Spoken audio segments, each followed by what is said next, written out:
Does one of y'all want to take that?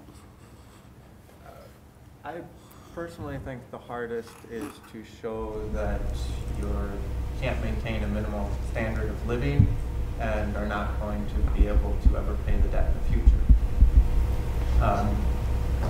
I think that's correct. There's a case several years ago where it was they were analyzing someone's budget to determine if they could maintain a standard of living. And reading that analysis, it was almost, they talked about whether the person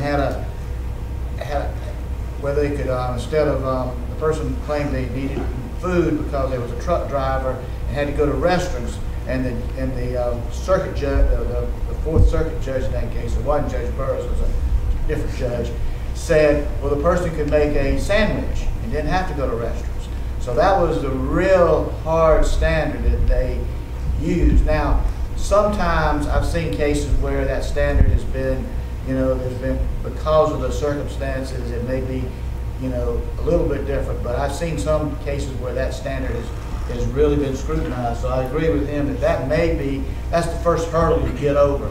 And if you get over that hurdle, then you gotta show the other thing. And I think the one you were talking about, that's the one they finally get you. Once you proved all of that, now you say, oh, by the way, you haven't tried to maintain payments while you up till now. So even though you can prove all these other things, you can't prove that, and then they might not be able to make the hardship. So I think it's extremely difficult. There's been bills before Congress, I think, to try to lessen that, but I don't know whether any of them have come close to passing yet or not. So you might want to keep an eye on the news when they say anything about student loans and stuff like that. You might want to see what they, be careful, sort of take advantage of it and read about it and see if anything changes under the law. And one thing to answer that question also, you can kind of get in a catch-22 situation where there's that requirement to make a good faith effort to pay on your student loans, but if your standard of living is low, but you've been able to manage for a period of time to make payments, it's possible that that could be, used in a negative way. Right. I think the lesson to those three items that you have to prove, and what we're talking about is having your student loan debt discharged through bankruptcy. Discharge means you don't have to pay it. It's discharged, it's eliminated. But the moral to this story is you don't want to be in that situation because these are such dramatic issues that you have to prove. The primary case in South Carolina is Judge Burris's case, where an individual was able to prove that he was so totally disabled because of injuries from a serious automobile accident, and his physical health was deteriorating to the point that he was not able to work at all. He also was able to prove, because of those injuries, that his condition was worsening and it was a significant issue, in addition to his ability not to have a job, which was because of the injuries also.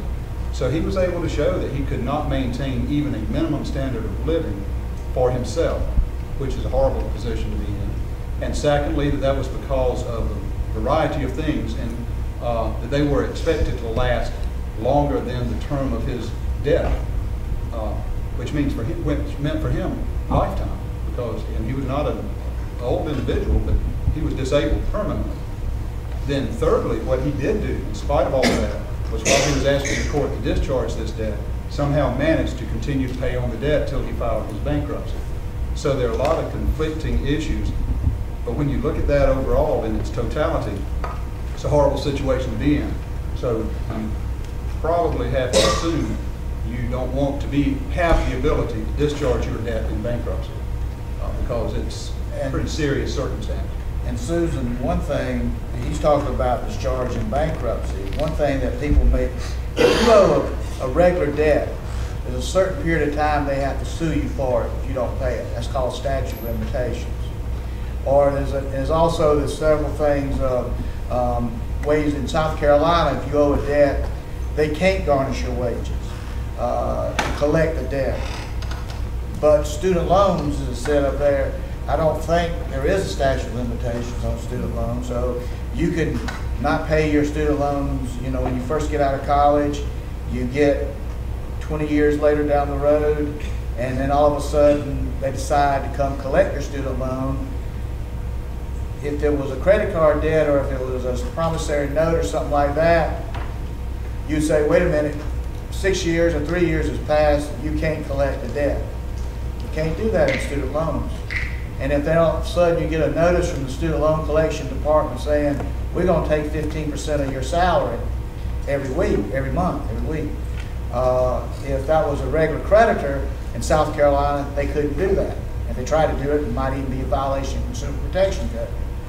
But student loans can do that, and they can take your refund. So, and that's not even talking about bankruptcy. So if the only way you can get relief of student loans is either pay them or meet that standard they're talked about, which would mean you'd have to file bankruptcy, and you have to file bankruptcy on all your debts, because you can't file bankruptcy just on part of your debts. So in short, student loans are going to be with you the rest of your life pretty much until they're paid off.